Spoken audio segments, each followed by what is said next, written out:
Hi, I'm Madeline Day. This is my film and psych project, and for my presentation, I chose A Beautiful Mind. It was made in 2001. The main character is John Nash. He's also the character who suffers from the mental disorder. He earned the Nobel Peace Prize for a breakthrough in economics. He was a mathematician, and he worked at Princeton and MIT while he was coming up with his theories. He did his most important works in the 1950s. This is also kind of like around the time the movie was set. The movie was kind of set from when he was college age to like present day. He was also, he was a professor at Princeton and MIT.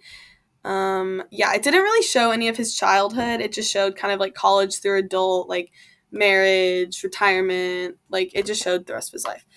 So diagnosis in the movie, they were very vague about it. I'm pretty sure the doctor did say like schizophrenia, but they didn't really go in depth. About his diagnosis, like the type of schizophrenia, if it was positive, negative, paranoid. Like, I don't think they knew a lot about it at the time either, which did kind of cause just like there was not it just was very vague in the movie, and I don't know if that was just because they didn't want to go into a ton of detail just for like the public to watch the movie, but it was very vague. He did show positive symptoms of schizophrenia. His episodes were triggered by stress. And once again, 50 years ago, schizophrenia diagnosis, they varied greatly from region to region.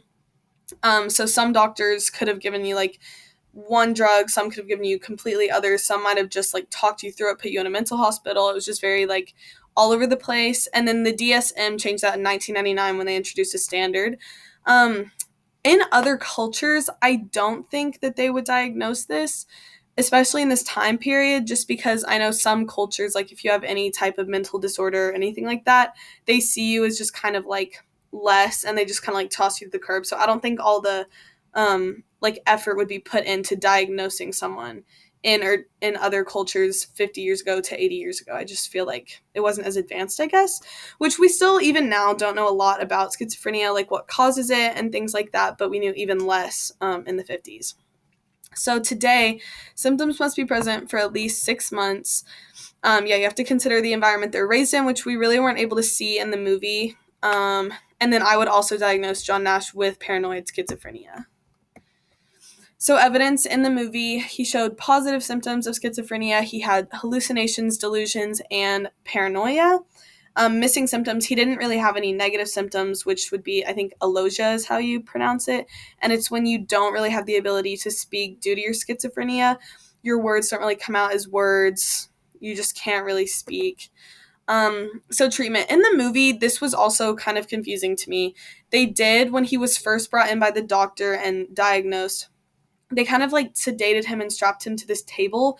And I think it was electric shock that they were using, but I could not tell for sure. But I really thought that it was electric shock. So that is what I put on my presentation. And they would do this 5 days a week for 10 weeks until he was able to leave. And then they prescribed him pills. So John eventually did resort to curing himself by just kind of blocking it out.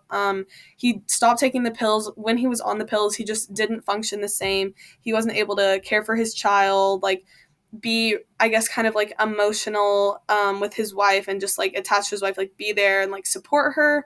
Um, and he also just, his brain just didn't work the same. He wasn't able to like think through. You can kind of see through the movie in the beginning, he's always doing math and solving theories. And then there's a period when he's on the medicine when he just kind of will sit around.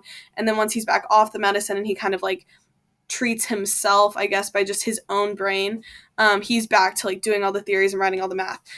And I do think since he was so smart, he was able to logically decipher, like, this is real, this isn't, once he did finally accept that he did have the disorder. I think that was, like, the main part for him was just, like, coming to terms, like, I do have this and, like, it's okay, but I need to deal with it. I think he did have hindrances with treatments because back then it was very vague. It was either you're on the pills or you're not and you're considered crazy. And when you're on the pills, again, he just didn't feel like himself. So I feel like that would have been really hard. My treatment today, I've read some articles over natrum carbonicum, depending on the severity. So I don't think this is what he took. It could have been, I don't know, but I think I would try that. And then since John was, I mean, he was so smart, but since he was able to cure himself, I would probably also try humanistic or person-centered therapy, just because I feel like really talking it through and helping the person realize what's real, what's not, how to work through it in your own mind could be very helpful and therapeutic.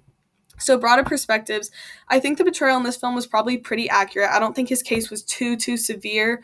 Obviously, he was able to cure it like within his own brain, kind of. Um, and he was able to like live out his life pretty normal. He wasn't able to like, cure himself, but he was able to deal with it and live out his life normal.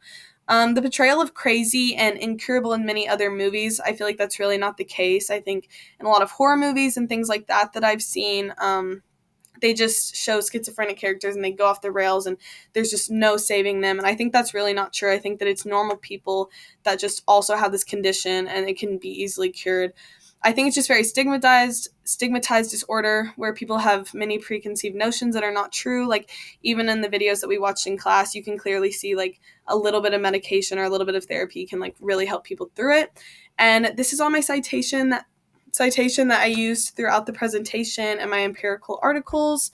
So yeah, this was my presentation over John Nash. Thank you.